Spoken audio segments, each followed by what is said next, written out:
ஆண்டவர் எதிர்பார்க்கிறது என்ன தெரியுமா? நறுங்குண்டதும் நொறுங்குண்டதுமான இருதயத்தை கர்த்தர் புறக்கணியார்.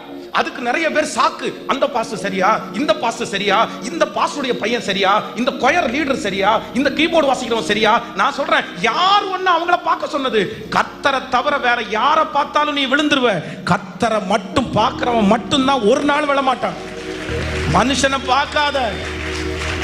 பரிசுத்தம்ன்றது அவன் பரிசுத்தமா வாழ்றான், நான் பரிசுத்தமா வாழ்றேன். பாஸ்டர் பரிசுத்தமா வாழ்றாரு, நான் பரிசுத்தமா வாழ்றேன். யூத் லீடர் பரிசுத்தமா வாழ்றாரு, நான் பரிசுத்தமா வாழ்றேன். பரிசுத்தம்ன்றது இன்னொருத்தரை பார்த்து, மனுஷனை பார்த்து வர்றது இல்ல.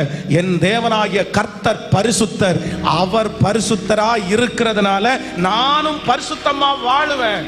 யோசேப்புனுடைய சகோதரர்கள் ஆட்டை திருடி சாப்பிடும் போது அத்தனை பேரும் வாடா ஒரு துண்டு எடுத்துக்கடா நீ என் கூட சாப்பிடுறான்னு சொல்லும் போது அத்தனை அண்ணன் தம்பி தப்பு பண்ணும் போது தப்பு பண்ணாத இருந்த ஒரு யோசேப்பை தான் கர்த்தர் தெரிந்து கொண்டு